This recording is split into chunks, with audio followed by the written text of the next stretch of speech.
Welcome to the global phenomenon, Surviving the Survivor, where we're all just trying to survive in a rough world. Big mazel tov to you, Carm.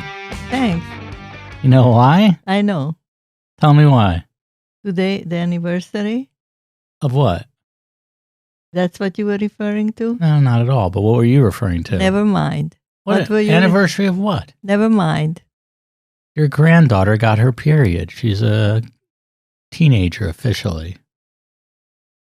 Oh my God! If we're gonna go regress to this level, Ethelbug Johnson got her period. I can't stand you. I honestly mean it from the depth of my heart. It's so juvenile. What were you so talking? regressed. What were you talking about? What anniversary? 74th birthday of Israel. Oh, happy birthday! Well, thank you. Yom Huledet Sameach. You said you got emotional about that. You were crying this morning? Yes, I was crying. Why were you crying, Carm? Usually I don't get emotional, but today I was crying. Why were you crying? Because I watched the ceremony on my iPhone. And? On the Jerusalem Post. And I somehow, all this talk about the Ukraine and all this talk of horrors and all this kind of brought it back. And I just... And last week was the Holocaust Remembrance Day, so I was like, and then I have to think about the first period of your dog, who is actually a chimpanzee in a dog's. And as Defense Minister of Israel, you're worried your country is now vulnerable. I always worry. Everybody I love, I worry about them. That's my definition of love. Incredible. Let me tell you about my odyssey today. Oh, it will be again one of those. You know the expression, a storm home, in a teacup? Being the hardened journalist that I am, well respected, I got home yesterday from doing a story about Morgan and Pizza, their brothers, French bulldogs. Morgan... As in dogs. Morgan went for a walk and on his own and disappeared. And it turns out since he's a French bulldog, they think he was stolen. So that was the story I was working on yesterday, and he had an Apple AirTag. Do you know what that is? Well, it must be electronic. This has nothing to do with what I was going to tell you anyway, but I'm getting there. So anyway, he had an Apple AirTag that tracks him. Turns out the thieves were smart enough to throw the Apple AirTag away. So how are they trying to find the dog? By putting out things on the phone poles. Do telephone Old poles school still exist? Yeah, there's still telephone poles. They're putting out flyers and using dogs to find dogs. There's a private investigator who I didn't know about. She's pretty well known. The typical lost pet. Do you have any idea what percentage of missing or lost pets are returned to their owner? Very frankly, here is a moral in the story. Don't get a $10,000 dog. $7,000. And nobody will steal a mutt from you. This has nothing to do with what I was going to tell you, but we got off on a tangent. Do you know how many lost or missing pets are? By the way, if Mabel ever went missing, Ethel I could overcome. Mabel, I would never overcome. I told these people I would hire a Black Hawk helicopter to search for her if I had to. I would liquidate Elon Musk's bank account to find Mabel. You see, now I feel superior anyway, to you. 16% of all missing dogs and pets, only 16% are returned to their owners. But this woman happens to be a Jewish woman, Jamie Katz, shout out to her in Fort Lauderdale. She is a private pet detective. What has that got to do with her religion? She's Jewish. She's a con artist. Whenever there's her dogs find a Jew in the NBA, you have to point it out. So the pet detective is Jewish. Okay. And she has a 67% return rate. So anyway, to search for Pizza's brother, Morgan, she had 2 detection dogs out yesterday. It's amazing. She puts the shirt in front of their nose and bam, the dog's off and can find the scent. Anyway, the reason I bring this up is I went to bed at about 2 a.m. I worked on the podcast. Oh my God. This morning. We need a little break now from each other. Do you know that Omega watches are like a hot thing now? I had no idea. Shout out to Mike Littman of Gary Michaels Fine Jewelers. He needs the free advertising. He is now carrying the Omega line. About 8 weeks ago, Swatch released an Omega Swatch collaboration. I went to the Swatch store thinking, they're cool. I'm going to go get one. 2,000 people showed up in Miami. They're not sold online, only at select Swatch stores. I was about 1,900 people short of making the line. Yesterday, Ileana, because she knows I'm obsessed with trying to get one of these. By the way, they're about $200, $260 or something like that, and they're reselling online, some for $10,000.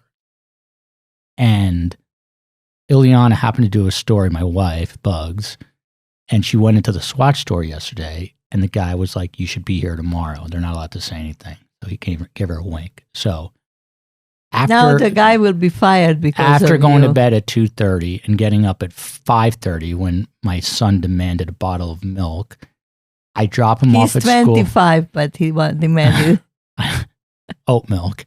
I drop him off at school, and it's now 8 a.m. The Swatch store opens at 11.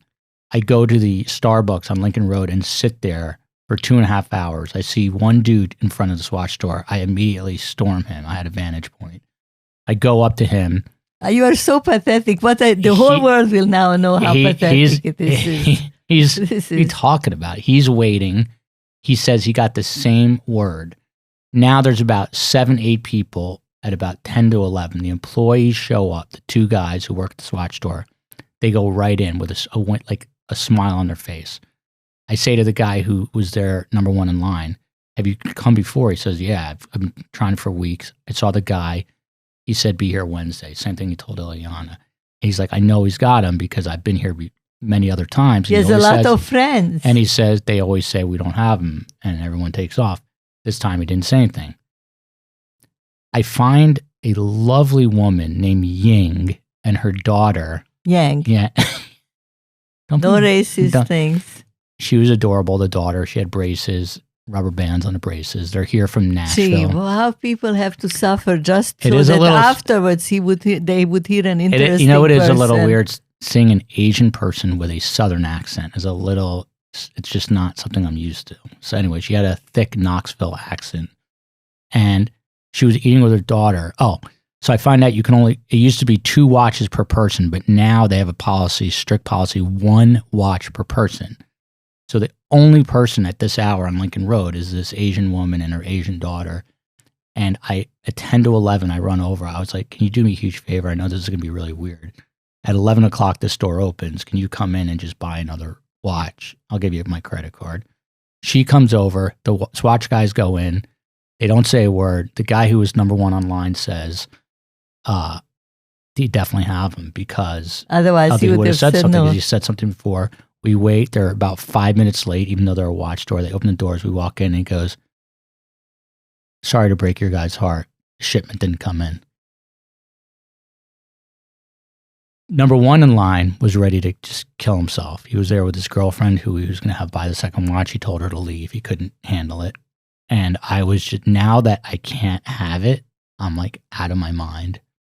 So the guy in the store people help. Thank God. Later on, we have a psychiatrist I have my family on standby. Who will help me with this guy. This guy is a nuts. This guy. We will be. Who gives a damn?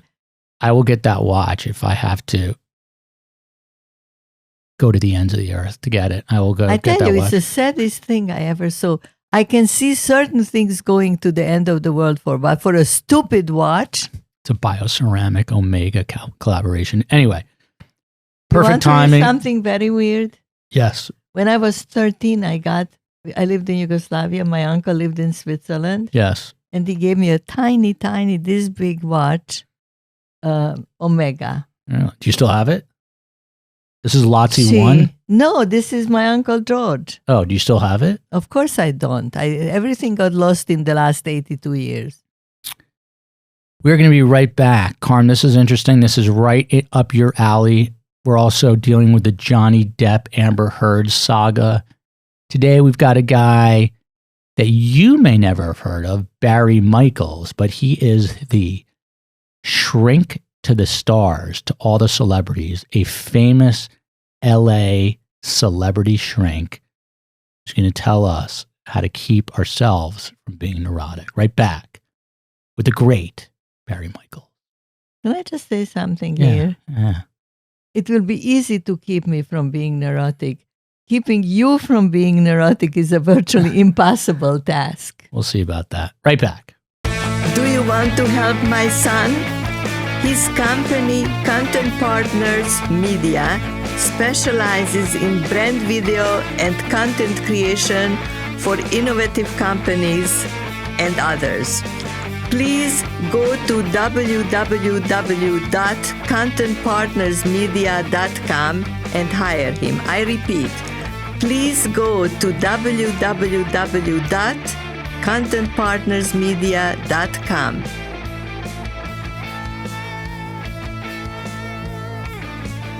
Welcome back to Surviving the Survivor.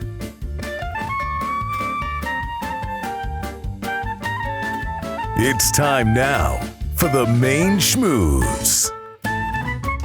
Carm, it's a good thing we have a therapist on the show today, because if you know, because you just watched what I had to go through to get the great Barry Michels on our Zoom line. It's enough to give me agita, as you would say. I don't know what is agita. That's like a 1940s. I think it's probably an Italian stomach upset. You've been saying agita my whole life. I don't know what agita is. Until today. I'll Google it. Lately, I'm Googling all the time. You've been saying agita for my 52 years on Earth. You don't even know what it is? No, I don't.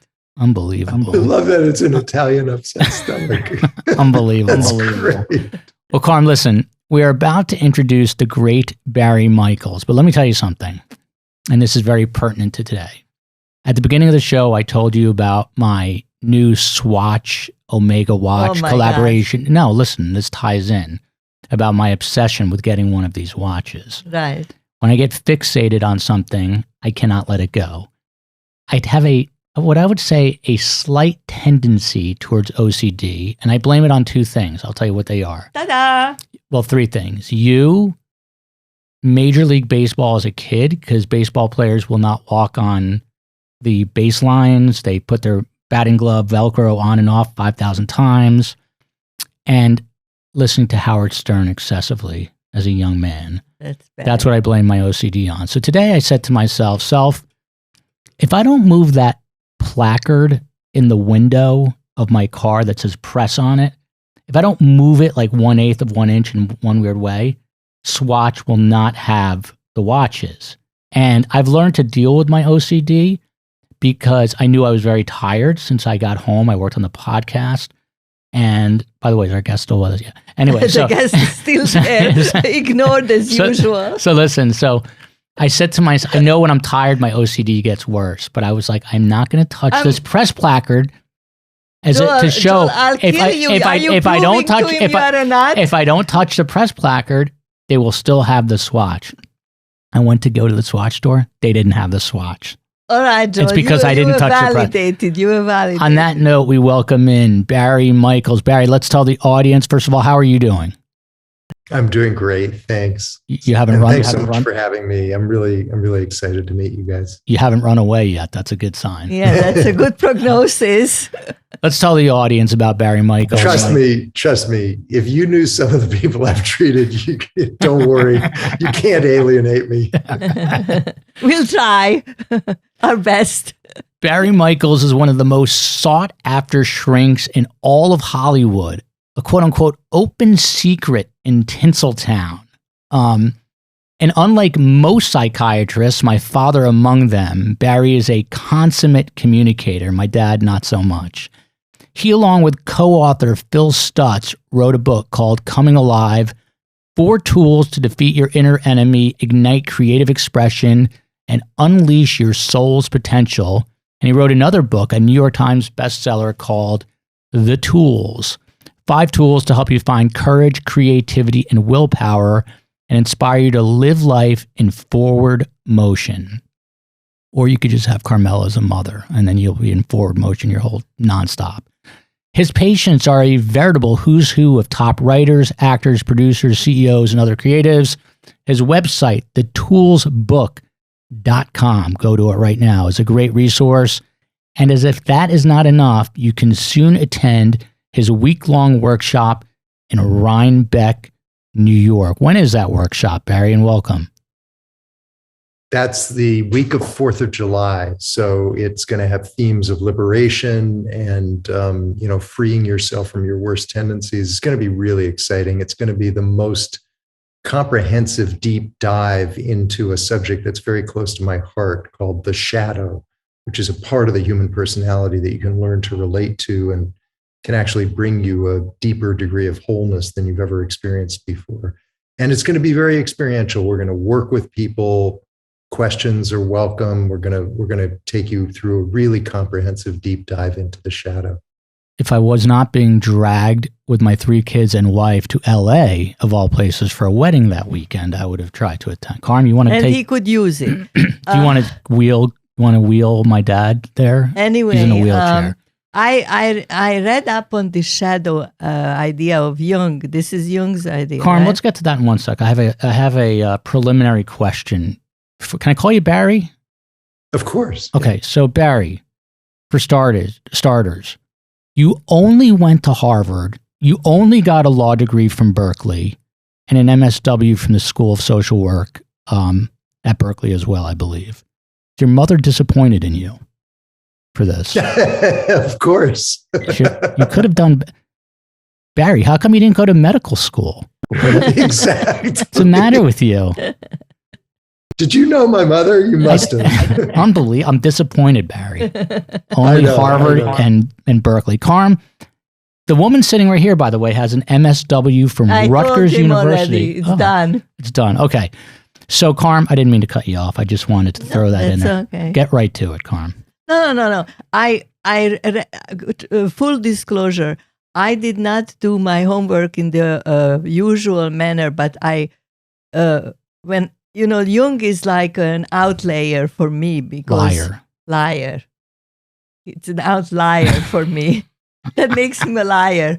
Okay, so if I understand the concept of the shadow, it's very fascinating, and I just picked this up since he told me you are coming. That there was a dream that Jung had that he was holding a candle, right? And then behind him there was this huge monster. And it turned out, after he analyzed it and so forth, that it was the candle in the front reflected on the shadow behind him, and that was himself. Exactly. And what the conclusion he drew from that is we're running away from something that's inside of us that's really just a reflection of our own shadows, that if we can turn around and face that figure, there's enormous potential in that. If you don't mind, Joel, tell me if you object to being used as a subject. Not at all. Not at all. He loves it. Don't indulge him. Anytime we talk about him, he loves it. Not at all. So OCD is ultimately a fear of the random and out of control quality of the universe. And the part of you that's afraid is your shadow. And the reason that's so important, and the reason that shadow work is so important, is because if you can learn to take care of and console that frightened part of yourself, you're going to find yourself indulging in those OCD rituals less and less. You're just not going to need them because you have a I'd say like a self-loving or self-reassuring system inside of you that assuages the anxiety, rather than needing the rituals to assuage the anxiety. I have to tell you just a side thing, because unfortunately, sometimes I see the humor instead of the serious. But Joel one day told me, he says, my OCD is better since I have 3 tiny children and a wife and 2 dogs, and I have no time, and 3 jobs, and I have no time for my OCD. There's no time for it. That was I thought it was funny. The way it got better is by being so busy that you don't have the time to indulge in it. Yeah, it crashes the system. Like you don't have time to get so nervous. So let me ask you a question in terms of tangible. I'm going to get some free advice I know you are. I was just, what I was thinking when we heard that you are coming? I thought if I were a really good mother, I would treat him to a Zoom therapy with you because he needs that shadow off his back, It ain't too late, Carm. Be careful what you wish for. So, So- one day, okay, Joel, just tame it, okay? Me tame it. You can't stop all you get. Anyway, so so you're talking about this shadow. So as an example today, I see this placard in my window. My brain latches onto stuff like that. So I'm like, if I don't move this a certain direction, I'm not getting my swatch. So if I came into your office and I said, hey, Barry, I've got this issue. I didn't move a license plate in my windshield of my car, and because of that, I didn't get the watch I wanted. Right away, are you thinking this guy's an absolute lunatic? No. Okay, so in terms of the OCD issue, what is the pragmatic sort of advice that you give just on a simple case basis like that? Do I have your permission to just like direct you to do a couple of things and see? 100%. 100%. My mother does it every second of my life. Which is why I have, Exactly. No, I was thinking before you go there, I wanted to tell you, when you were telling me about the uncertainties of the world and the lack of security where you can really feel that you can hold on to something and it won't vanish, that idea, besides me being a real domineering bitch, besides that, I think my history is, my father was taken away and gassed and I never saw him again. And that's what he lives with. And for some reason, my Holocaust stories are not as important for me as they are for him. He is, now when you said that, I thought that's why he talks so much about my Holocaust. Carm, just because Barry sees a lot of A-list celebrities, you didn't do any cocaine today, did you? No, 100%. Okay. I skip it till the night. All right, let Barry go here. So Barry, what was your? He's serious now. He thinks we're doing okay. What was your tangent? No, I have like 3 different tangents I want to go off Okay, on. go One ahead. is- I'll shut up now. You know what Barry's tangent is? I've been in practice for 35, 40 years. I've always been able to absorb the blows, but today I think it's it. This is it. I'm sorry, I can't take Carm it. is out of her mind today. No, so Barry, back to the placard. I touch it. I have success. I don't touch it. I don't get to watch it. So what are the tools to use there? Let me just say before I go into that I'm really impressed, Karmella, with your background and what you survived and what you were able to live through and how good-humored and light-filled you are. I mean, I just want to say I'm really impressed with that. And Well, thanks a lot. It's true. I mean, It I'm moves me. not a downer. Barry, last week we gave, as a very quick side note, we were asked to speak at a local synagogue. We kind of do an interview. We do this, which is kind of insane, except with Karmella's story. And on the drive There over, was a lot of laughter during on the this drive whole- over, I say to Karmella, like every time we talk, I like to start with a joke. She's like, "Don't you dare start with a joke. It's Holocaust remembered." Blah, blah, blah, blah. No, I use the word solemn. I like that I found the word solemn. Five seconds into it, Karmella's cracking joke after joke. On the way home, I'm like, "We're bringing humor back to the Holocaust." And but you know what people came up to us and they were like, "Thank you for not making this really heavy. Like it was really interesting. It was informative." But then humor can heal too, right?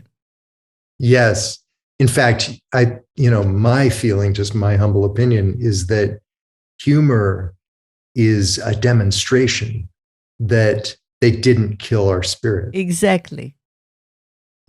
Like they couldn't take that away from us, no matter what they did, kind of thing. So to me, humor is almost like an act of defiance. It's like, I screw call you. myself defiant.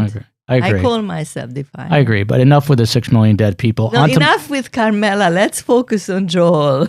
Okay. No, I'm very curious about this, and I'll tell you why, and I'll get into the other part later, because I have gone to therapy on and off, not recently. And my dad is a retired psychiatrist. It's interesting because you don't really get tools generally in therapy. This is why I find this interesting. You get a lot of, as we call it, hot air. But anyway, we keep cutting you off. So tell me the tools you would use. No, that's okay. That just to give you some background, that's exactly why my partner Phil Stutz and I wrote the book, was because we were doing a kind of therapy that was just so different from what was out there. Things have gotten much better now. You can go to therapy and get tools from people, but back then, like 35 years ago, the shrink would just sit there and listen to what you have to say, come to the end of the 50 minutes and like, okay, come back next week. And I don't know, something inside of me really rebelled against that. It's the idea of like, wait a minute. I want that patient to leave my office feeling like they've got something that they can do during the week that's going to advance the ball forward a little bit. It's at least designed to try to make them feel a little better in a situation that's really troubling them. Whether it works or not, we can refine in the next session, but tools are techniques that enable you to get over the problem, at least while it's occurring. And if you use them long enough, they can actually make the problem go away. So to get to you, Joel, close your eyes for a moment and go back to the placard incident where you started to feel OCD about the placement of the placard, and try to visualize it so realistically that you actually start to feel the nervousness and the spilkas, the anxiety that's, coming up inside of you. And then take the anxiety and push it out in front of you and just give it a face and a figure that looks something like you, only worse. It's an anxious, upset, scared version of yourself. Don't worry about whether you can visualize it accurately or not. There's no right or wrong image here. If you can even just sense its presence in front of you, that's just as good as a crisp visual image. But just imagine for a moment that that's what we're calling your shadow. And imagine that it has been living inside of you your entire life. Now, I know you're a father, so I know that at various times, with your kids, you've had to comfort them with irrational fears or nightmares that they've had. I want you to employ that kind of energy, that all-embracing, loving, comforting energy. And I just want you to send that out to your shadow. You can literally embrace him physically, or you can talk to him, whatever you want to do, whatever works to calm him down. And see whether or not he has a reaction. Some people's shadows won't let them in. They won't have any reaction at all. Others will let them in and feel very comforted by this. How does your shadow react? Just giving me a little pat on the back. What's that? It was giving me a little pat on the back, my shadow. That's interesting. And what was the message there? Was that, was he reassuring you in return? Or I was visualizing, I was sort of seeing myself hugging this shadow, and he was kind of giving me a little pat back with a giant hand. Yeah.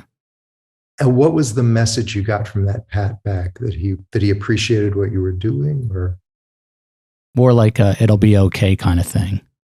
Oh, like he's reassuring you. Yeah, I guess kind of the parent analogy there. Yes. Interesting. Yes. Interesting. Yeah. I mean, this is wild because already this is much different than anything I've ever experienced in therapy.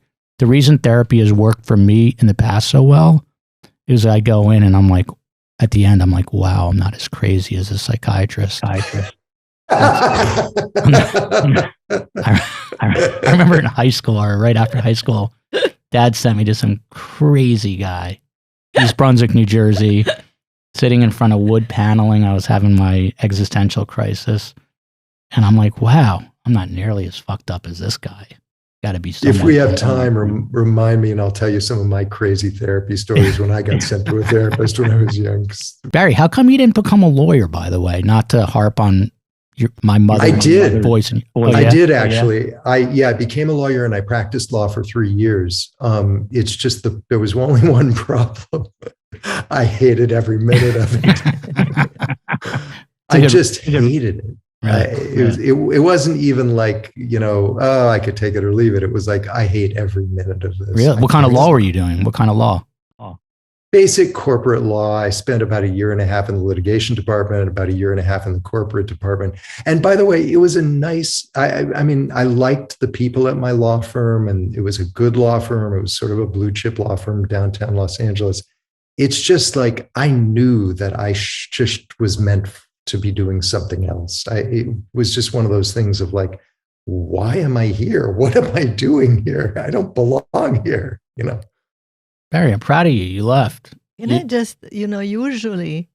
Usually I don't have my guilt level. He says I'm one step away from being a psychopath. Serial killer. Same difference.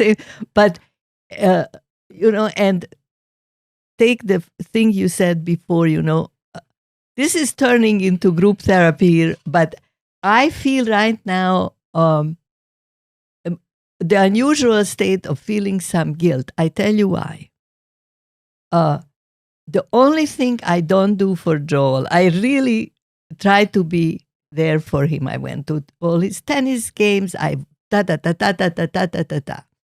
I love him probably most in the world, including my husband and daughter. These are and my grandchildren. But a little more than your daughter, but anyway, go on. But the point is that I cannot do this for for him when he needs the tenderness and the kindness with his shadow. I always want him to, I want him to be the long time ago stereotype Sabra, the tough guy. This is becoming a real therapy session because of Karmella's background. She's a little hardened, I would say, and doesn't like any kind of vulnerability at all. So she's she's tough on me. I always say I'm like the little league coach. With some people I like, but not with my pride and joy. But let me just say, to the global... Can I just say something, Karmella? I think it's actually really important that you not do this for him. Do you know why? No. Because learning to assuage your own anxieties is one of the most important steps a human being can take to being a full-fledged, mature adult. Not that you're not mature or full-fledged, but 100%. But you understand what I mean? Yes. In other words, if you did this for him, it would keep him childlike. Well, I've done a good job of that. I've done a good job of that on my own. No, but I was going to say, in all seriousness, this really plagued me in a major way for many, many, many years. I mean, I was just, first of all, I grew up the son of a psychiatrist. So every other word I heard growing up was anxiety, depression, bipolar. And we used to have stationery in the house I still can visualize. It was called Escalith for the ups and downs of manic depression. And it was a roller coaster. It was literally stationary in my house. And then Florence Qua would call, cursing out my father. She was like 4'11" Filipino, who would call the house. And my father would say, how does she have our home number? My mother and my dad practiced together. So my mother was like the softie. She'd give everyone the home number. Then they would call. My dad would get home at... it's wrong. My dad would get home at 10 o'clock. Completely true. My husband is crazy in a different way. He was born in Brooklyn, raised in the Bronx. So he's, I'll give you a perfect example. I'll sum up my life with my dad and I love my dad. He's awesome. He's just not so in my senior year of high school, 2 months before graduation, our principal, William Donahue, was stabbed to death by his daughter's boyfriend. It's a true story. Unbelievable. I didn't hear the news. I'm on my way to school. My dad's at the kitchen counter. He goes, Joel, I think your principal was just murdered. All right, heading off to the office. Have a great day. I was like, what? What happened? It was on the front page. So anyway, not the best communicator, but he's a very smart man, a wise man. He wrote a book called Humanistic Psychiatry. Funny, I was just going to plug that. Humanistic Psychiatry from oppression to choice. Yes. Wow, that's really impressive. Have you ever heard of a guy named Thomas Szasz? Yes, of course. He studied, that was my father's mentor. He wrote a book called The Myth of Mental Illness. So my father is my father is very atypical. For many years, he did not prescribe medicine. But it's interesting because I was telling him, by the way, this episode, everyone's tuning out because it's all about me and my dad. No, because I want. He's just our audience. No, let's let him talk. No. I will. But so you're very anti-Roy, as I put in my notes. That's my dad's name, because you literally tell your patients what to do. Your brand of therapy, as they say, is heavily prescriptive. I actually called, and my mother's my witness, my dad today to get his opinion about the type of therapy you do. And my dad's 88, and he said, "Joel, I don't like it." His favorite the two things he said the most, Joel, the best piece of advice I can give you is what he calls it, Nike, not Nike, is what Nike says. Just do it. That was one piece of advice. And the second was, Joel, you want real therapy, go to AA. It's like, it's great therapy. That's what he would say to me. Well, the AA kind of meets up a little bit with yours. Very much, yeah. Yes. Yeah, very and much. I, after all these years, I mean, I've been retired for 20 years. And one of the nice things was that I was really retired. But the thing is that I think that your approach works. I do too, because right away we kind of built you up into a big expectation. No, I think it works really well. Independently of each other. Totally didn't discuss it. But listen, you don't discuss the person. I know what sells podcasts, so we're going to get back to all the tools, but let's just deviate for a minute. So what do you think of this Jhonny Depp, Amber Heard situation going on right now? Is this any of this? Unfortunately, I'm a little bit at a handicap because I don't really read that stuff very much. But I understand there's some sort of like defamation trial or something. Yeah, it's a defamation trial. It's really wacky stuff. But I was just getting at, when you're dealing with these A-list celebrities, directors, producers, is there sort of like I don't know, a single issue or prevailing issue that stands out amongst these types of people? Not really. You'd be surprised. They have, it sounds so silly, but they have the same normal problems that we do. Sometimes they're on a higher scale, like their business manager is ripping them off for more money than you and I will ever see in our lives or something like that. But very often it's the same kinds of problems. Their kids are on drugs, or their marriage is on the rocks, or they're worried about their career, or they're blocked creatively. It's not so much anymore, but I used to treat a lot of writers. And so I became very, very adept at getting people unblocked creatively. And that, by the way, is another area in which the shadow is really, really helpful, because a lot of the creativity comes from the shadow. So if you have a good relationship with your shadow, you find yourself getting into a flow state much more easily. In a flow state, I'm sure you're familiar with it, is a state in which stuff is just coming. You are in the zone. They call it in the zone. Well, it's interesting because to complement the podcast, I actually started to write a book called Surviving the Survivor. And it's basically, I don't know have you ever heard or read Tuesdays with Morrie? I've heard of it, but I never read it. So Tuesdays, I went to Brandeis University. Tuesdays with Morrie is actually written by a former Brandeis student, Mitch Albom, who's a very well-known sports writer. And in his last days of his professor's life, he went and he met with his professor as he was dying. The professor, not the writer. I have to die? Not in the near future, but he met with him every Tuesday and talked about life. And I want to do something. I am doing something comparable with Karmella. But an issue that I know is not unique to me is that I procrastinate with the writing because I don't know if it's a fear of failure or laziness, to be honest. I don't know. If it's laziness, you inherited it from me. Yeah. I'm going out of the class. And we specifically came here early today to work on this book, and then I couldn't get the Zoom link up. So the book, again, went to the back seat. I didn't believe a minute. But Barry, what is your prescription for writer's block? A lot of it depends on the cause of the block. But if it's procrastination, I use a tool called reversal of desire. Mostly people avoid doing things and procrastinate them because there's a little bit of pain associated with the activity. Writing is a really good example because I don't care how great a writer you are, it's a little bit painful to get started. there's always this fear of like, you're not going to have anything to say. And then it's tedious putting things into words. And then it's hard to revise, and it comes out and it's a mess, that they call it a vomit draft. In fact, your first draft is just horrible, kind of thing.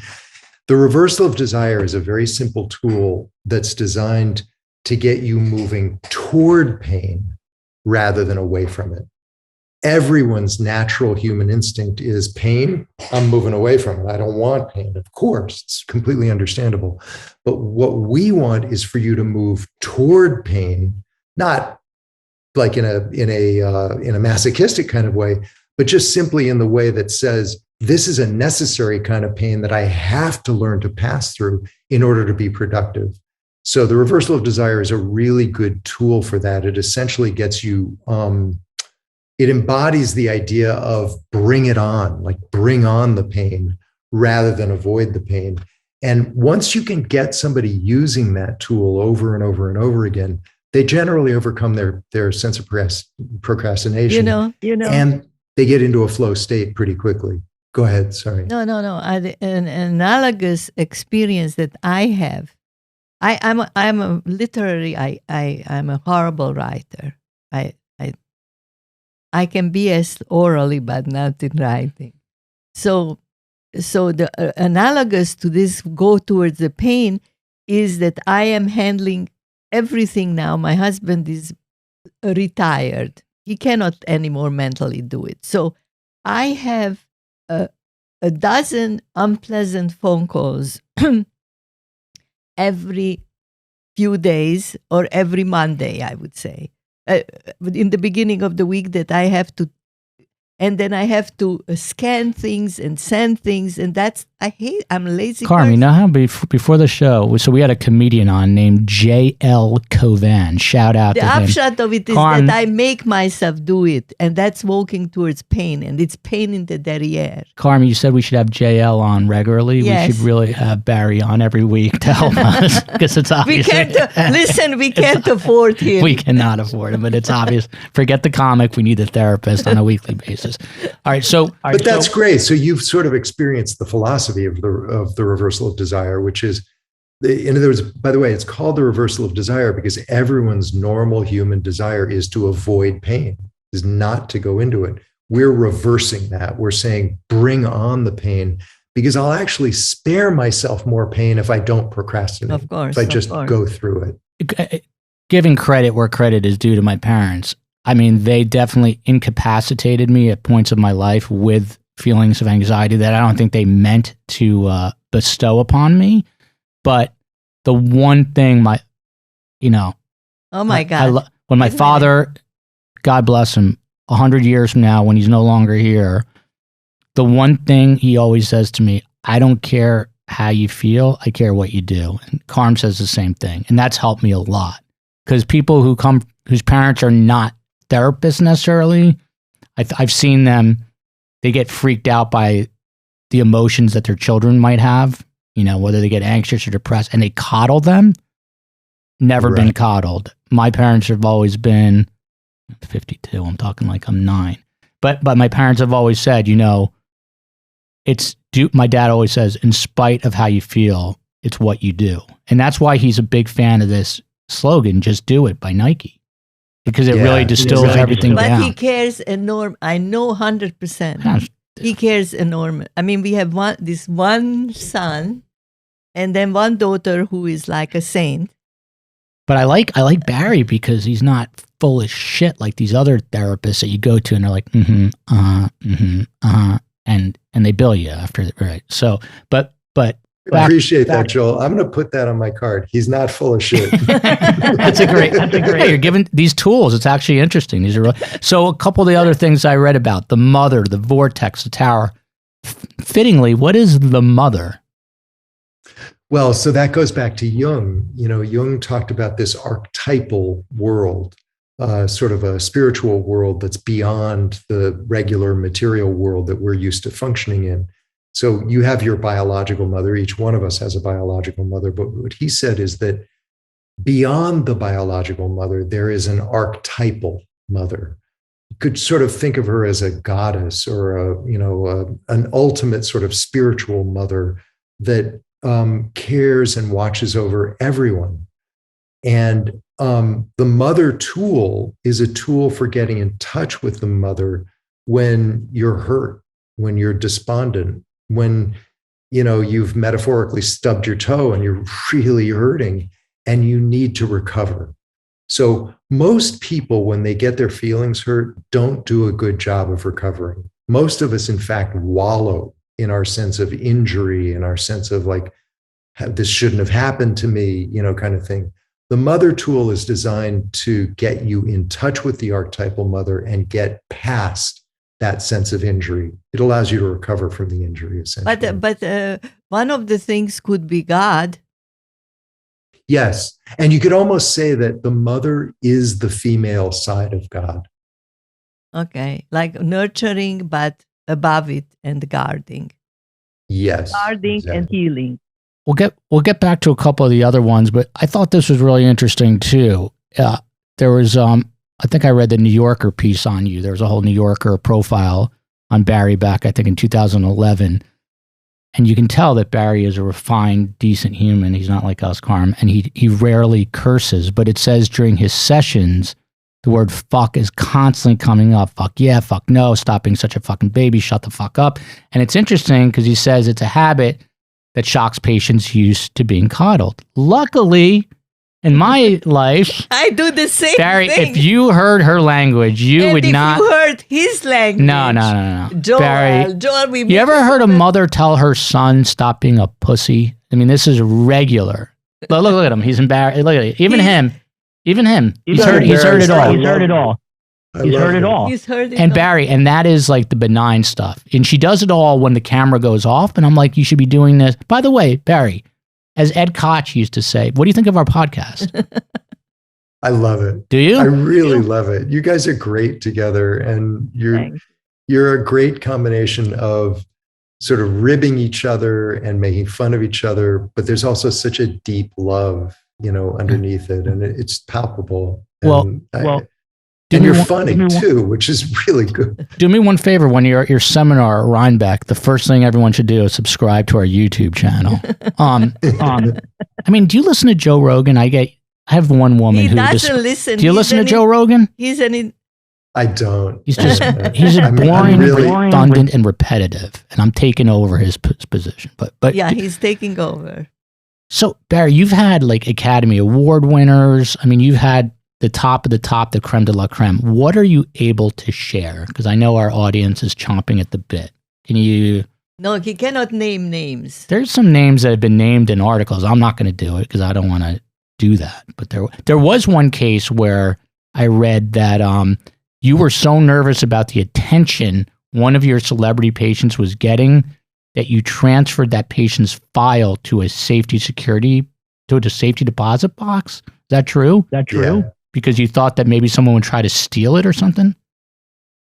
Yes. And in fact, they did try to steal it. They broke into my office and searched my files for it. Unfortunately, it was in a safe deposit box. Wasn't Jack Nicholson, was it?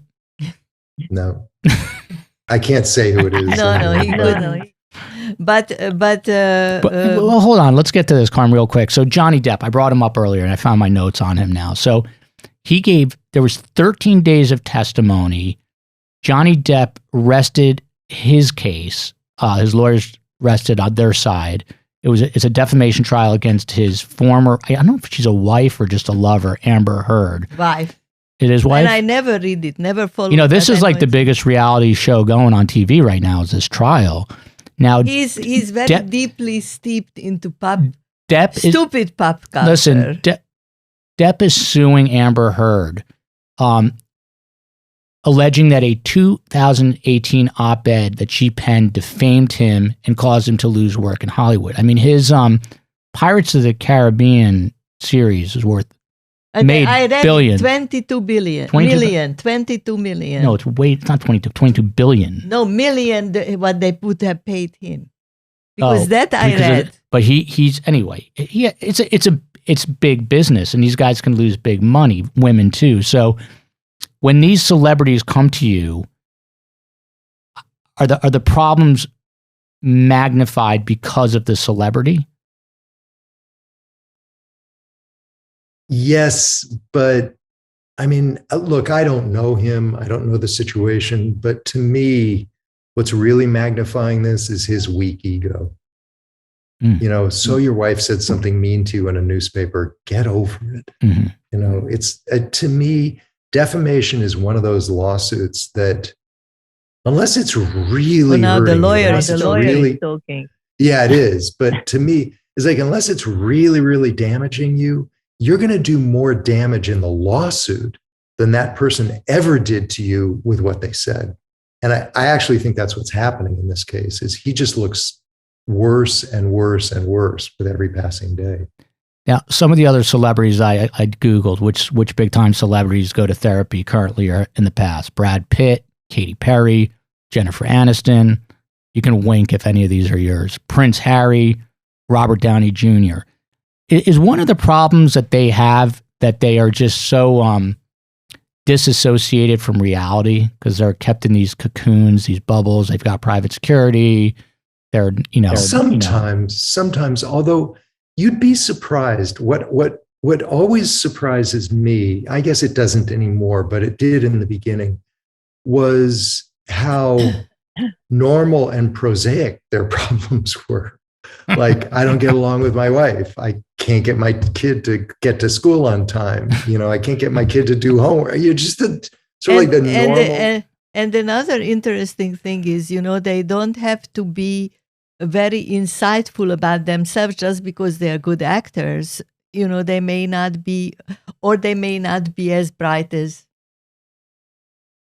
Well, look, the most intelligent people are not always the smartest.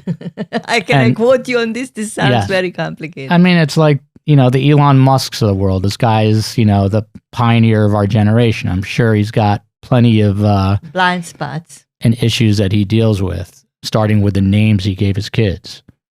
What I can tell you is that at least in most of the cases that I've treated, there's a sensitivity and an intelligence that I really admire.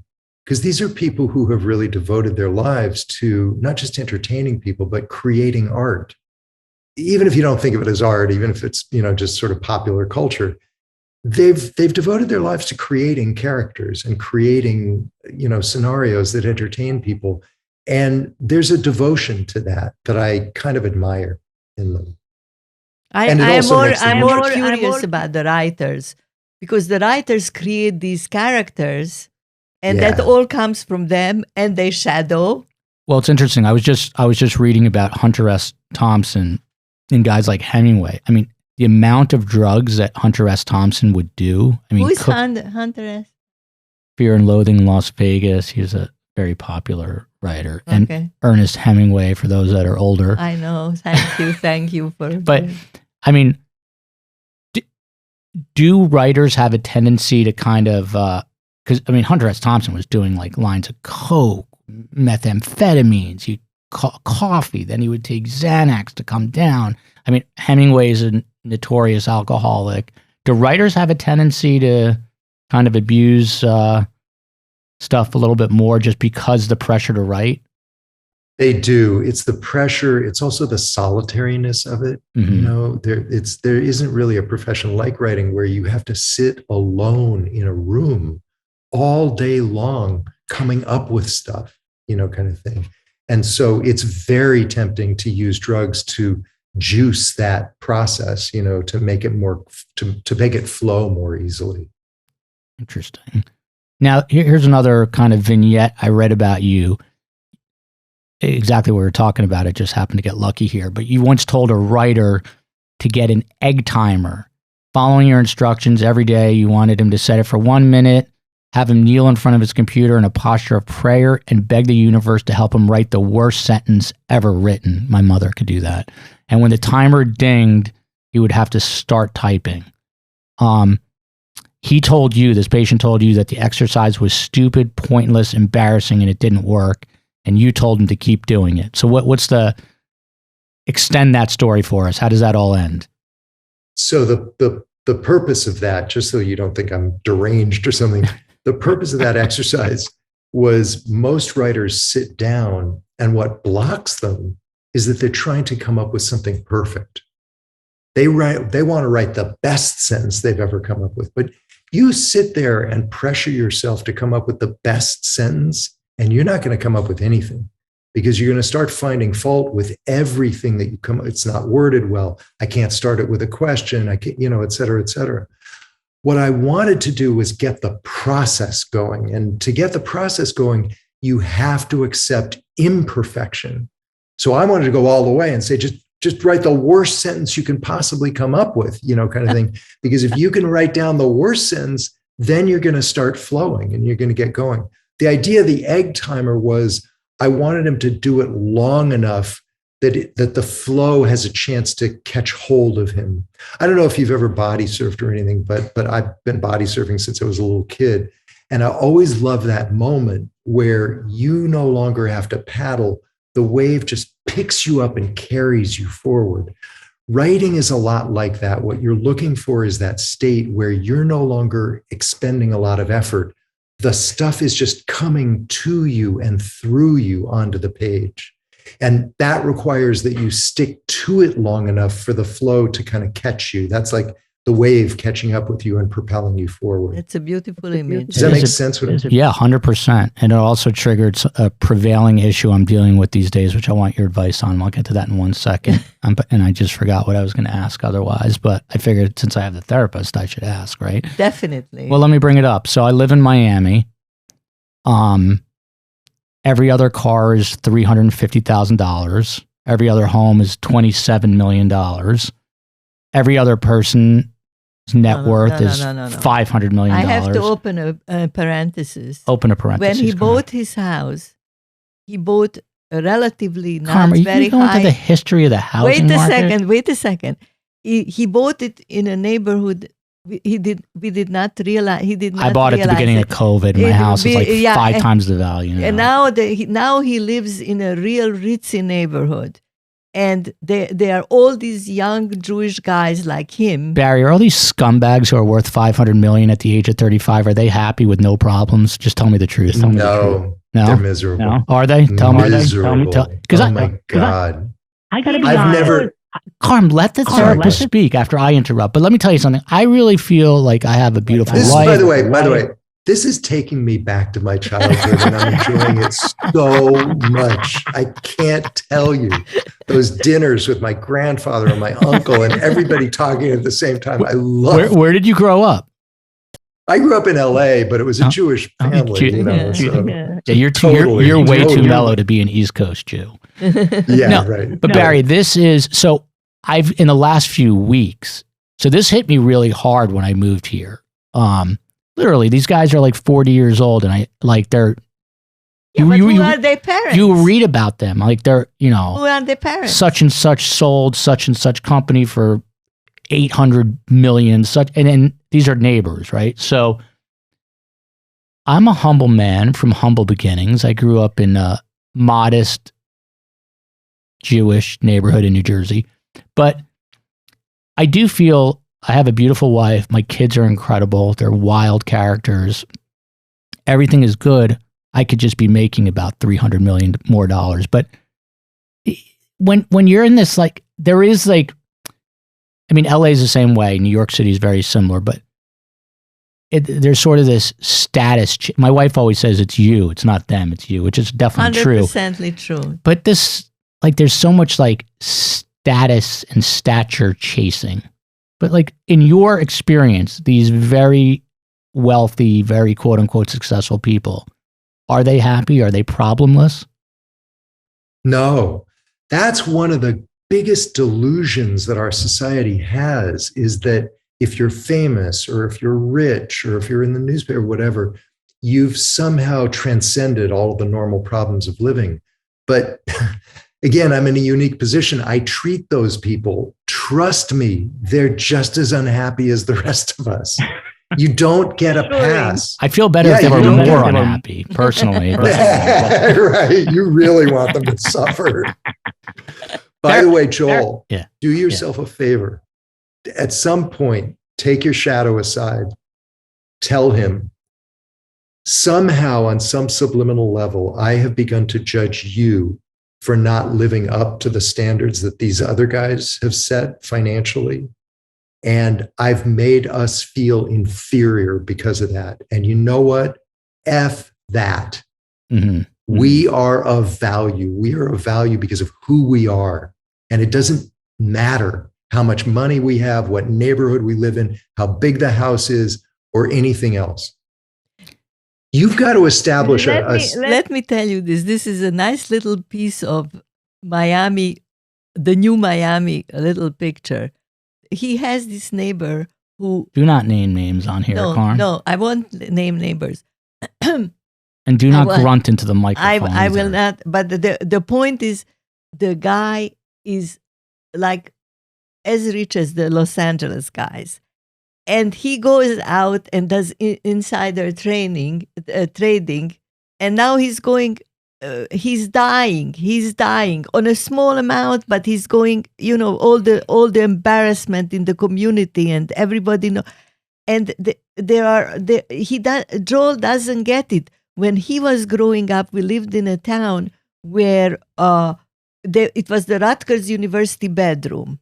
So the people were great, but they were college professors, doctors, lawyers, Indian chiefs. It wasn't like the neighborhood where he lives, and he still compares the size of this you-know-what with the size of their you-know-what. Brain. No, well, it's money is, Barry, correct me if I'm wrong, but money is an interesting thing, because money is something that's very essential. Makes, without money, you can't live. But it's relative. If you have enough to live on, you don't need... Yeah, but there's definitely, you know what it is? I have a very insanely competitive spirit. I don't know why. I don't know where it's from. I don't know where it comes from.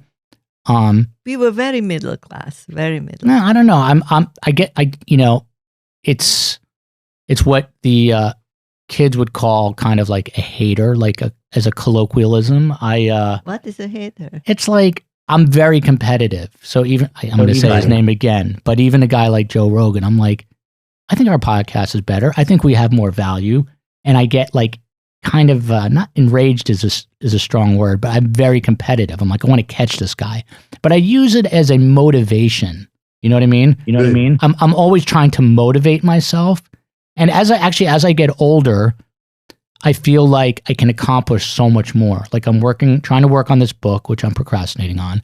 But I said to Karmella, By the way, if you stop procrastinating, yeah, you'll feel better about yourself vis-a-vis these other people. Because don't forget, when you're procrastinating, you just think you're skipping doing something for a day or something like that. But deep inside, what you're telling yourself is, I'm not really set up for success.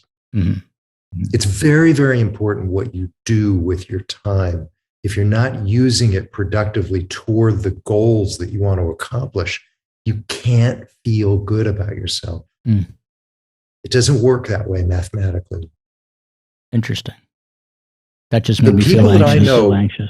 No, but it's the truth. The truth will set you free. Now I've got you up my ass, and I got Barry. Yeah. No, but I'm going to do it. My husband is cannot do this anymore, so you are doing it. Yeah, you're the new guy. You're the new guy, Barry. Right. Barry, you can zoom in for Friday night Shabbat dinner. No, I feel it's weird. I've got the 3 kids. I got the wife. I work at CBS a few days a week. He's so creative. You have no idea how creative. But I'll tell you what eats away at me, Barry. Now that we're talking about me again, what eats away at me is that others have quote unquote succeeded, and I feel like I have not reached the point I want to get to. Even in news, like I made it to national news, but I never made it to Anderson Cooper level. He wants to be Anderson Cooper. I have a podcast. What a chutzpah. Let me his talk mother to is Barry from now. Subotica. I am from Subotica. He wants to be Anderson. Just because his mother is Gloria Vanderbilt. I have a podcast, but I never made it to Joe Rogan level. And Barry, this stuff eats away at me, but I try to have it eat away at me in a productive way. Sometimes it's paralyzing, but I try to have it motivate me. Is it Is this good or bad? It's great, but you got to be really pure about it. If you're using it for motivational purposes, fantastic. That's great. But I have a feeling just from hearing you talk and the tone that you're using is that often it shades into or sort of blends into self-flagellation, self-derogation, putting yourself down in a comparative way. And that's not good for you. That's poison. Yeah. That's poison to the system. That's poison. Did you hear that? That's poison. Then you're tired. So what happens, I'll tell you my weekly cycle. Wednesdays, I do the podcast. I feel fantastic. Thursday, Friday, weekends come in. I feel pretty good. Saturday, my wife drags me out, as I did last weekend, to the beach club that is a $100,000 buy-in to this beach club, and then a $20,000 annual fee that I get invited to because that's basically my entire life savings. Let me finish here, Carm. And then Sunday night, just paralyzed with anxiety. Like everyone around me is worth tens of millions of dollars, hundreds of millions of dollars. I'm trying to squeak by doing this, doing that, doing this. Then Monday comes around, I get thrown into the Shark Tank, which is news. And then the energy gets me going, and then I start the week, and it's very cyclical that way. Is there a way to break that cycle? What's the project that you feel has the greatest potential to increase your self-esteem? Honestly, this podcast is phenomenal. However, not to be, I guess, Freudian or what, I guess not Freudian, I don't know. But so my dad wrote this book. This going back to my childhood. Whenever I went anywhere, it was always, hey, doc, hi, doc, hey, doc, hi, doc. And I always thought, wow, my dad's a doctor. Wow. If only my dad was actually, I'm not going to name names, but if my dad owned such and such corporation and sold it for $4.5 billion, it would have been a lot cooler. But as a kid, everyone's calling your dad doc. And then he wrote this book. And I was like, whoa, it sat on our bookshelves and there was many copies, which we bought all of them. But it has always been my life's desire to write a book. I don't know why. I feel like that's, there are three things I want to do. The podcast. Are you working on that? Are you writing? Are you in the process? I've been writing, but not consistently. And I procrastinate. I put it off. It's kind of like I'm afraid to do it because I get there and I fail and I don't succeed at it. So I guess I'm blocked in that way. But now that we're talking. I think we should pay him. Barry, I think I'm going to stay in touch with you via email until this book is done. I am definitely buying your books. I have to. Barry, make sure I write this book. I'll show you something. You see, last week we had this guy who wrote the definite book, Power Play, from Tesla, Wall Street Elon Journal, Musk, from Wall Street Journal, and I always promote the book of the person who comes on our show, and I didn't have it, so you have to understand. In the end of this program, I'm going to do it because last week Amazon said they would send it in a day, and they didn't. So what I'm saying is I'm going to get your book, but he's using you right now as his therapist. So Barry, I don't mind that at all. Joel, I'm invested in this now because I really like you guys. Joel, yes, write the fucking book, and I'm Do serious. it. Will you hold it to me? Yes, yeah. But more important, you have to hold yourself to this. Yeah. This is essential in terms of, you're feeling good about yourself, not to mention the fact that it's probably a really important book that, a lot of people will benefit from, but it's also important in terms of your kids. You want them to experience a father who really believes in himself. You can say you believe in yourself, but if you don't do the things that are really important to you, you don't believe in yourself. Carm, do not interrupt now. I'm now not. We're talking about now we are on the goal. So Barry, here's the thing. You asked me what is important to me. Making this podcast break out, and it's starting to now. We're starting to get a real following. That's very important. The book. Well, after today, I'm telling you, it's going to go viral. 100%. 100%. I hope you have at least 3 million Twitter followers. Doesn't even have a Twitter. So you're A-list celebrities. I'll send you some swag. You just have them wear a hat and Instagram it out. No, the podcast, I got it. This book thing goes back to my childhood because my dad's book. Then the other thing that just tears me apart is I'm good at what I do. I'm a good reporter. He's fabulous, really, objectively. I'm very obsessed. I'm very obsessed. There's a whole economy of words in writing news, and I kind of study it constantly. I'm always watching news. I watch how people craft stories.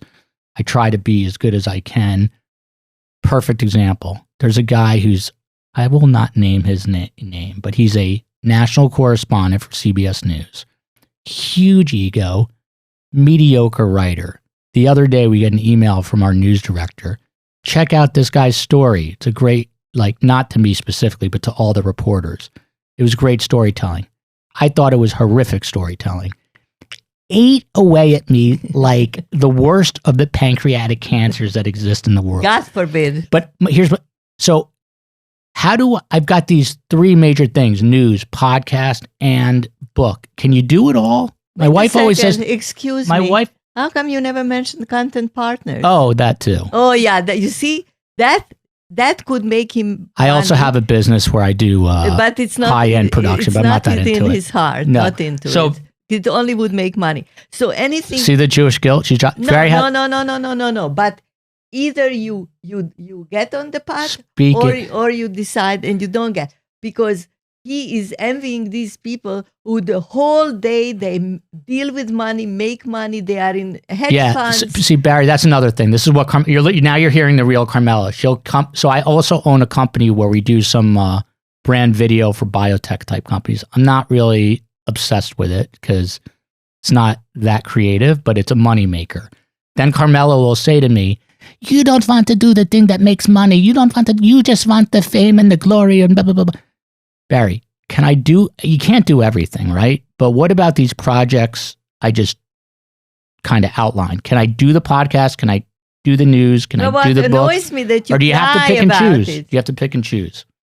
My gut instinct about you, Joel, is that you can do those three things, but you have to bear down.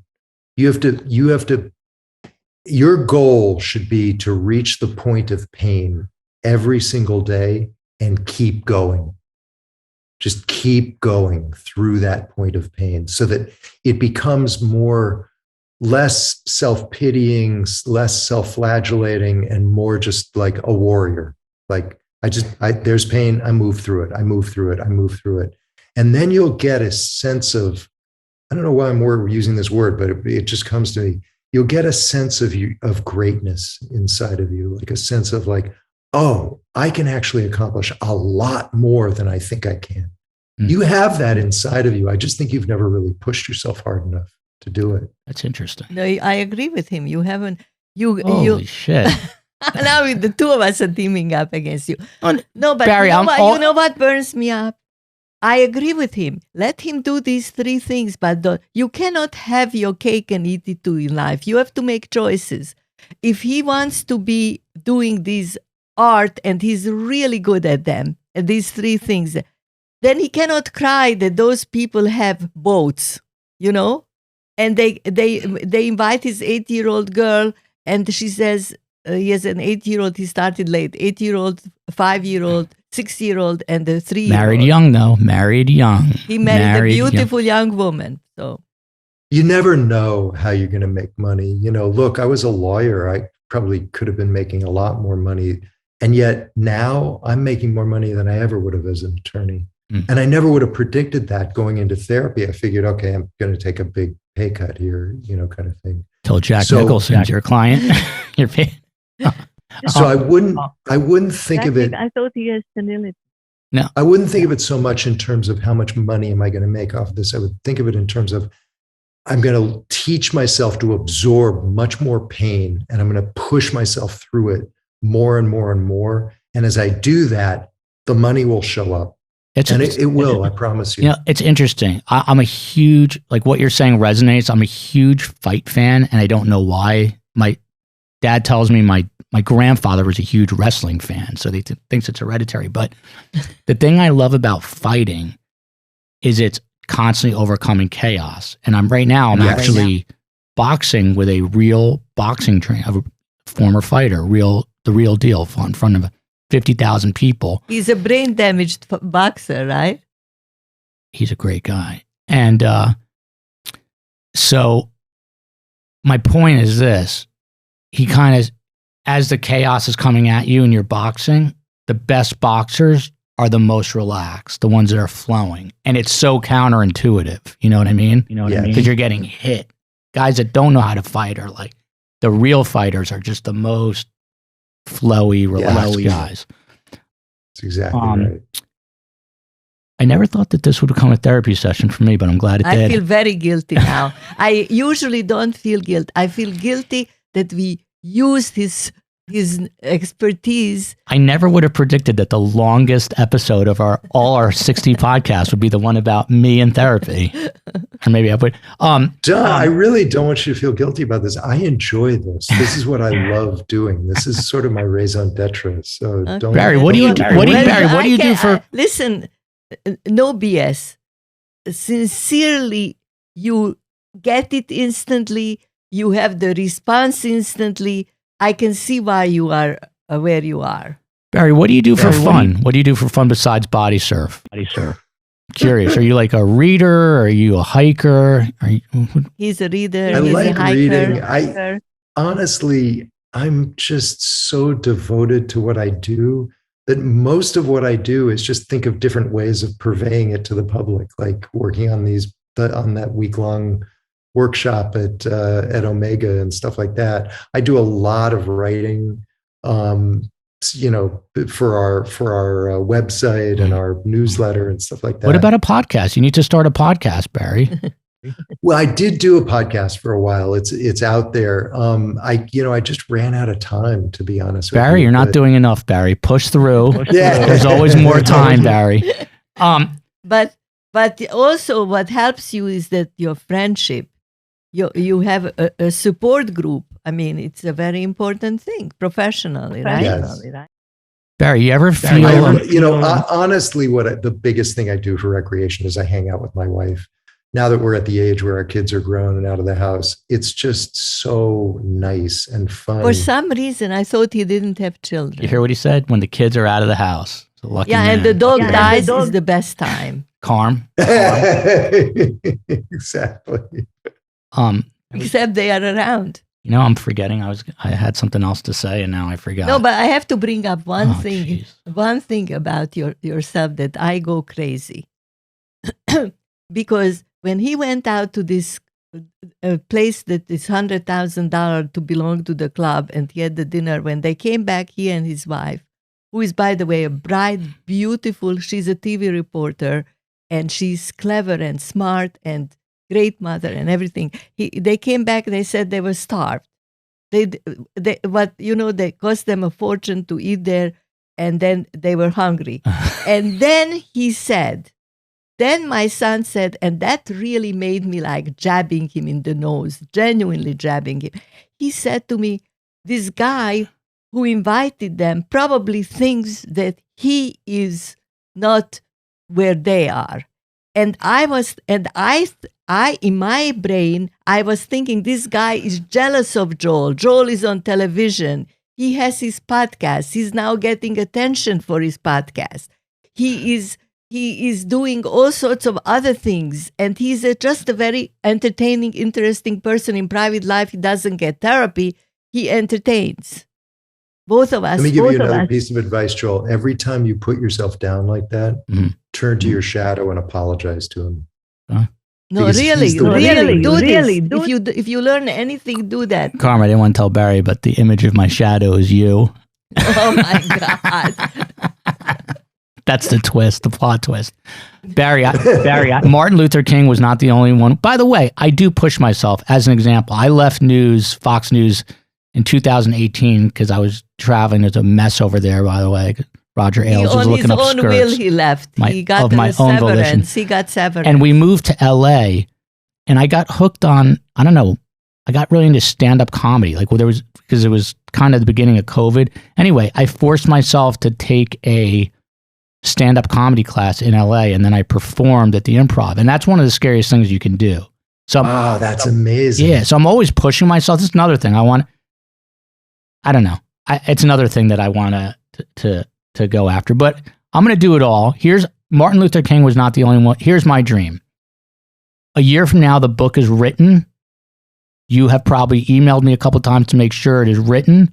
And by the way, Karmella is the laziest person alive, and she's half this book. So she's responsible too. And then next year, when you're speaking in Rhinebeck, I come up and I'm one of your success stories. I'd love that. That would be great. Okay, that was nice. Awesome. Awesome. All right. He has a very good heart.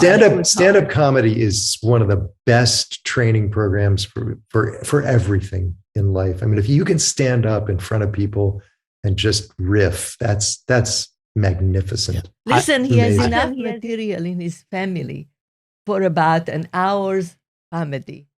I think everyone does. You just got to be able to figure out how to convey it. Barry, it was an absolute pleasure. It was a pleasure for me too. Thank you. Yeah, let's please stay in touch via email because I'm going to have you push me through to do this. That would be wonderful. Okay. If there's Karmella has a steadfast rule now. I have to ask each guest, how can we help you? So is there a way that we can help you? With anything. That's so sweet of you. The thing that you can do is just spread the word about that week-long workshop at Rhinebeck, because that's the thing that's closest to my heart. I forgot to tell you an important little detail. Joel's wife is from LA, and they are going now twice in a row. They're going for a graduation. One of her sisters is graduating from law school, and she'll probably become a therapist.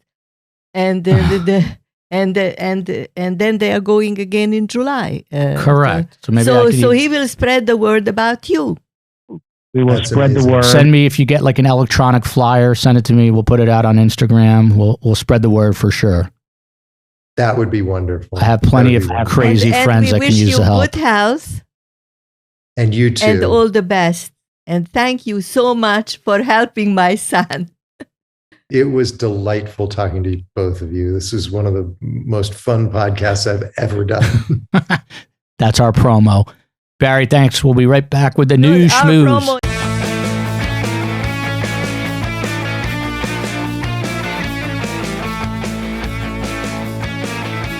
Welcome back. It's time for the News Schmooze. That gave me some anxiety. Now, not only are you pushing me, but now I got this guy. I thought he was going to coddle me too. Guy's sitting here yelling at me in so many. Well, you coddle yourself. He told you how to. Oh my God! I'm going to write this book. It's a lesson. He says it's a good thing I'm not coddling you. Did you hear that? Yeah, now I have support. I'll listen to this over and over and over again.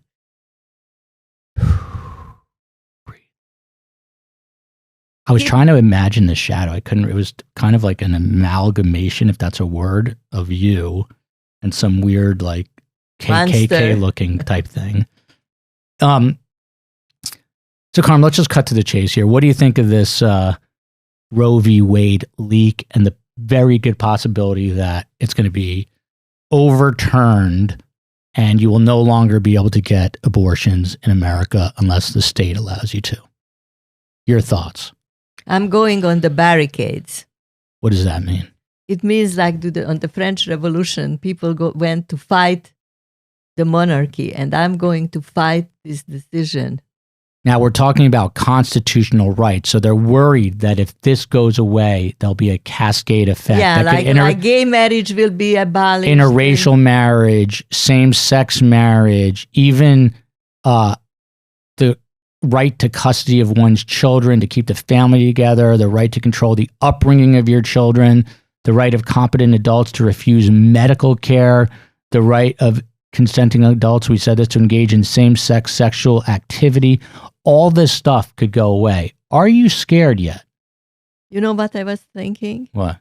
When I said, look what's going on with anti-Semitism, and somebody said to me, it's my very good friend, my roommate in college, she said, it's my fault. I said, how? She says, it's my fault that I'm still alive, that I have to deal with this. Carm, I'm going to torture you over this book. Now this is getting done. Well, it's getting done quickly, torture. too. It's getting done quickly. He was a sweet guy, Barry. Very much a West Coast Jew, not an East Coast Jew. Correct?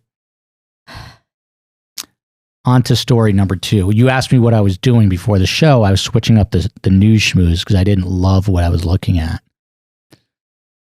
Dave Chappelle, this is going to be dated by a week when you finally hear it, but he's doing stand-up in LA. A guy armed with a fake gun that had apparently like a switchblade to as part you of could it, push something for a knife to come and it out. would snap. Did you see the video? I mean, he full on tackled David Chappelle. Like he jumped on him. He really pushed him. And then, so they arrested the guy. His name is Isaiah Lee, 23 years old. There's a video of Isaiah getting put into an ambulance. His arm is literally bent in the opposite direction. They broke his arm, security. As soon as it was over, Chappelle says, must have been a transgender guy because he was coming I know why. And Chris Rock said, is that Will Smith that was in the building? Is our free speech in jeopardy, Carm? I mean, it just happened. Chris Rock on stage at the Oscars gets slapped in the face. Now this, are comics not safe anymore? Is there no more sacred ground? Comics haven't been safe since politically correct speech. You cannot make jokes if you have to be so politically correct. Impossible. Yeah, but no one was attacking George Carlin. Can you not grunt every 30? This is an audio medium. And I'm an old lady. I can do whatever you want. I listen to Coast AM. There's a guy, Richard Serrett, that hosts on weekends. In his intro, he calls it an audio imaginarium. An audio imaginarium. No one wants to hear you grunt in that imaginarium. Last story. NASA scientists plan to launch pictures of naked humans into space. This reminded me of the great Dr. Avi Loeb, who we had on the show, in the hope of luring aliens to us. The depictions, this is a true story, are going to include an invitation to respond should an intelligent alien race find the space nudes. The hypothetical aliens... Well, say it again, I wasn't listening. Can you go back to lines? What were you thinking of? I was thinking of the previous, the interview with How could you not be Michaels. Present in the show? Okay. NASA scientists plan to launch pictures of naked humans into space in the hope of luring aliens to us. The depictions are going to include an invitation to respond should an intelligent alien race find the space nudes. Fortunately, the hypothetical alien should be too shocked by the unsolicited nudes. The pictures are not graphic photographs of naked humans, but a drawing of a naked man and a woman next to a depiction of DNA. The man and woman are waving in an attempt to look more inviting. They revealed the image in a study that's part of a project called The Beacon in the Galaxy. The aim of this project is to send a message to any alien civilizations that could be out there. We had Dr. Avi Loeb on. He believes that there's extraterrestrials. All right. You think this will work? You explain to me now, what is the difference between wearing a bikini and being completely naked? The allure of what lies under the bikini. But how do you know they may not even have sex on another They planet? could look like rectangles there. I don't know. Exactly, or triangles. I don't know. But I mean, this is a real thing. Is this ridiculous? This is beyond my comprehension. Do you think that Dr. Ridiculous. Avi Loeb, the Harvard astrophysicist, could be behind such a thing? No. He's not. He's too highbrow for that. Yes. All right, Carm. We're going to be right back with 3 questions for Grandma.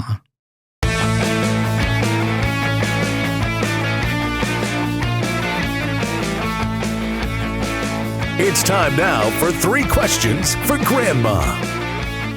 Carm, I'm kind of reeling from this episode because now I feel intense. I'm not interested how you feel. Question number 1 from the great Vita Aaliyah, soon to be 8. Thought this was actually a great question. How do eye boogers form? AKA what we used to call crust.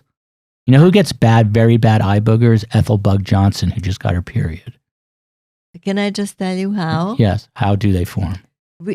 It's funny because I go to Dr. Ira Levine, and I asked him. Great Protestant. I asked him, how come this thing in my eye, because I have a pressure problem. So he said it's a rubbery thing that is secreted from our eyes and forms as we move our eyes. It gets stuck in the corner. What's the point of it? That's what covers your eyeball. Oh, okay. I just made up the last part. I don't know. Second question from the great Zizi Elise, now 6 years old. Why do pens and pencils need ink? To which I replied, pencils do not have ink. Well, pens need ink because how would you otherwise be noticed? What just is the scratching. thing? What's the thing inside a pencil called? What do you write? What's that called? Can't think of what that's called. Well, you are the American born. Pencil has lead? Is it lead? Yeah, lead, but it says something else besides the lead. Don't eat the lead. Once again, soon-to-be 3-year-old J-Mac hears the questions, bounces out of bed, drops the milk bottle from his mouth, looks out the window and says, how do airplanes fly? Oh my God. It's a pretty good question for he's 2 years old. Yes. Well, they have engines. Yes. And they're jet propelled, but don't ask about the technical aspect. There's more pressure below than above, I think, which pushes it up.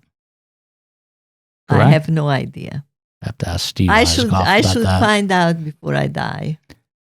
Carm, any closing? If you felt my heart rate right now, it's elevated because now I literally feel like this guy is pushing me to do even more than what I'm already doing. Yes, I'm doing a lot. You know, is that correct that he was pushing me to do more? Yes, and experience pain. Is that why do you have to feel more? I'll explain it to you in the car home. Love you, America. Well, let me say one thing before we go, because Joel says this doctor. Actually, he's not a doctor. He's a lawyer and a Harvard graduate and a social worker, but he has the experience of 5 psychiatrists and the intelligence and the sensitivity above all. He's a very sensitive person. He has excellent radars. He picks up everything. I feel a little bit like we exploited him, but he didn't seem to mind. He had the power to stop it. And I think that Joel needs things clarified. Actually, it crossed my mind before this guy came on. You're doing a whole other podcast. No, it crossed my mind. I just said goodbye 20 minutes ago. To try to hire him to help you. Yeah, I can afford it. Love you, America. I also love you, America.